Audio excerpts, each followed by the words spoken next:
ஜெயலலிதாவின் 77வது பிறந்தநாள் விழாவையொட்டி வாழ்த்து தெரிவித்தார் அதிமுக பொதுச் செயலாளர் எடப்பாடி பழனிசாமி. இதுகுறித்த முழு விவரங்களை வழங்க தலைமைச் செய்தியாளர் சிவா நம்மோடு இணைப்பில் காத்திருக்கிறார். சிவா, வணக்கம். விவரங்கள்.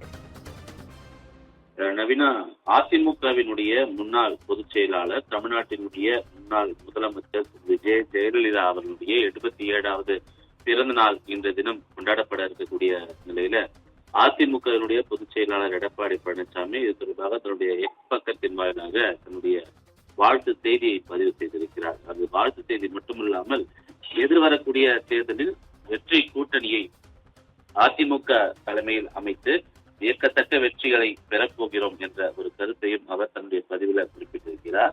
அந்த அடிப்படையில் அவர் எக்ஸ் பக்கத்துல பதிவேற்றக்கூடிய பதிவில் மக்களால் மக்களுக்காக அர்ப்பணிக்கப்பட்ட தன் தவவாழ்வால் உலகமெங்கும் வாழக்கூடிய தமிழர்களுடைய உள்ளங்களில் இன்றும் என்றும் குடியிருக்கக்கூடிய ஒரு தாயாகவும் தமிழ்நாட்டு மக்கள் வாழ்வு வளம் பெற வேண்டும் என்ற வகையில பல்வேறு மக்கள் நல திட்டங்களினுடைய செயல்பாட்டால் மக்களால் அம்மா என்று அழைக்கப்படக்கூடிய புரட்சி தலைவி செல்வி ஜெயலலிதா அவருடைய 77வது பிறந்த நாளில் அவருடைய புகழுக்கு மேலும் புகழ்ச்சி இருக்கக்கூடிய வகையில் அனைவரும் செயலாற்ற வேண்டும் என்று அவர் கேட்டுக் கொண்டிருக்கிறார்.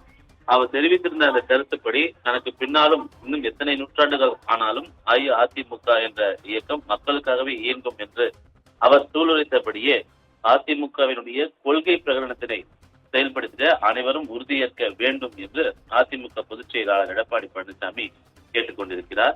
அதோடு மட்டுமில்லாமல் அஇஅதிமுக தலைமையிலான ஒரு சிறப்பு மிக்க வெற்றி கூட்டணி அமையப் போகிறது என்ற ஒரு சூசகத்தையும் அவர் தன்னுடைய பதிவின் மூலமாக குறிப்பிட்டிருக்கிறார். வியக்கத்தக்க ஒரு வெற்றிகளை நாம் பெறப்போகிறோம் என்றும் அதற்கேற்ப அனைவரும் அயராது உழைக்க வேண்டும் என்றும் அவர் தன்னுடைய பதிவில் குறிப்பிட்டிருக்கிறார். நவீனா, விவரங்களுக்கு நன்றி சிவா.